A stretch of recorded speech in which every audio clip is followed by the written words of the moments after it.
Sometimes the best part of a painting is starting with nothing, just water, color, and your imagination. As an artist, we have the power to bring something to life from a blank page. I was in the mood for a goat. Let's paint one and see where it takes us.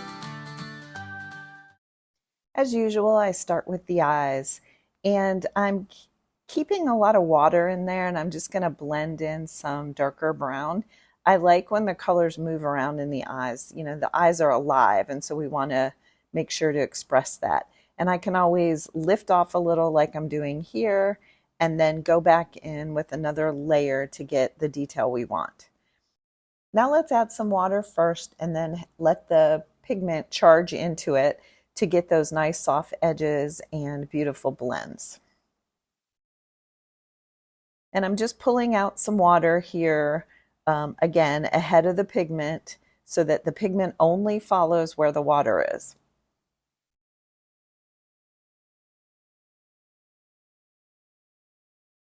And you're not really going for details here. You're just trying to get those blends in place and the beginning of your value story.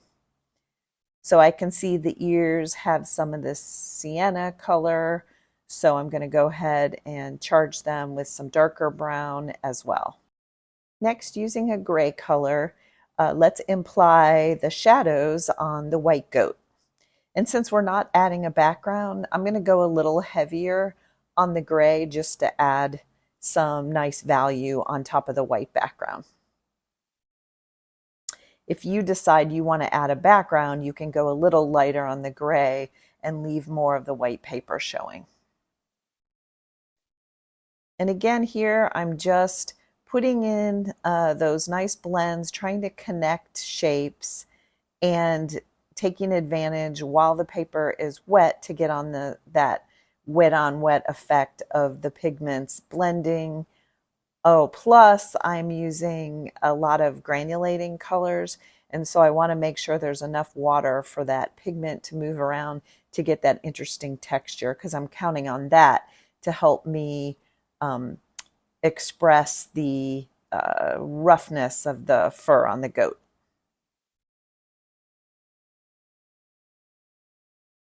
So I'm just changing up my values here to get, again, a little more interest. And I'm always following the contour of the goat to define the shape. And I'm using a coral color here for the nose and the mouth.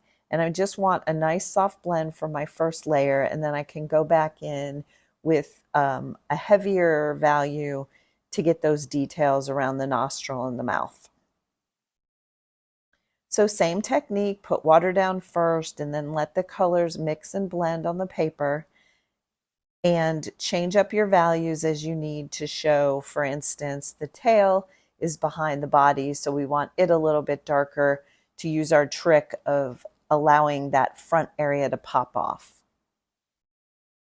And I'm just changing up my strokes to have some sharps, some softs, to again imply the texture of the fur.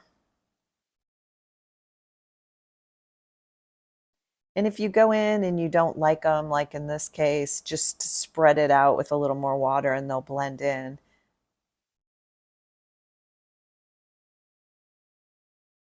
So that you don't get those harsh lines. And you see me doing that here. And you can just go in on the ends and keep it kind of fringy, and that will show that the whole goat is made up of fur. And then with your smaller brush, you can go back in now that some of those first layers are drying and add some of those details we were discussing.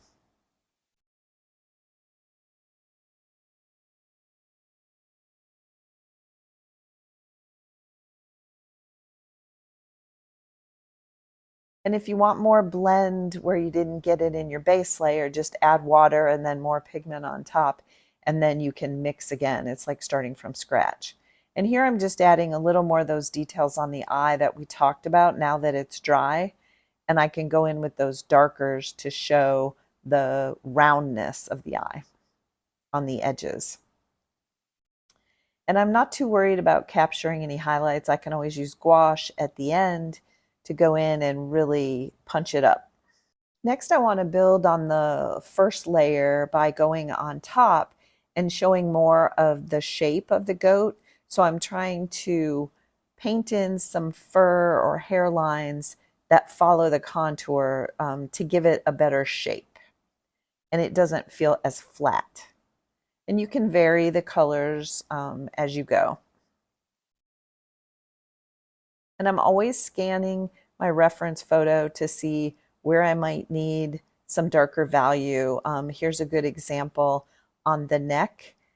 Because it feels so flat, I know I can go darker here to show that that nose protrudes out in the front.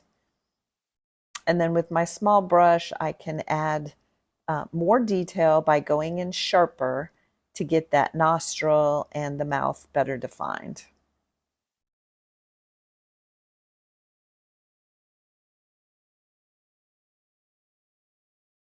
And I'm always trying to connect shape to shape. So I'm looking to see what looks like it's kind of out there floating on its own and what needs to be connected. So just keep integrating shape to shape and blend in where you need to. And I'm just toggling between the three colors so that I get a nice variation across my composition. And you can fill in things that were missed on the first layers here and really just better define the shape.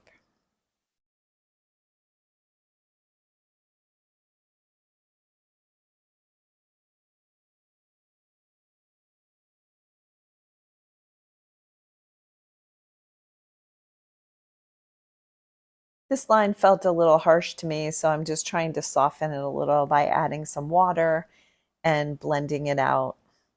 And then now that it's wet, I can put in a little more of that gray, again, to try to integrate it to the shadow that I have on the right side.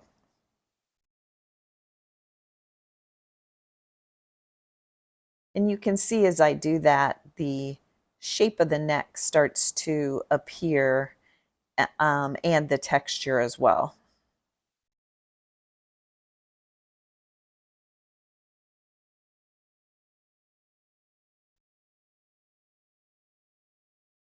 Using the tip of your brush, you can get some different feeling to the brush marks to have, again, that variety. We have some soft blends, and now we're getting some sharp, because that's how shadows occur in nature.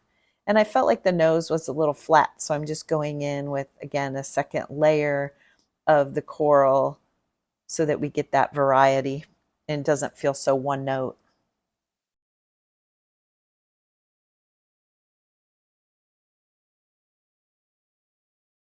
My eyes were getting a little lost because they're all the same color, so I just wanted to give them a little bit of punch on the rim.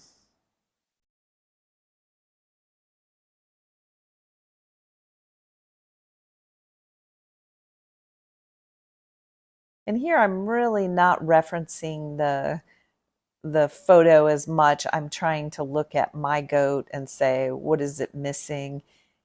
It feels a little undefined. Again, you can see by adding these stronger values, it starts to give it more shape and rationale.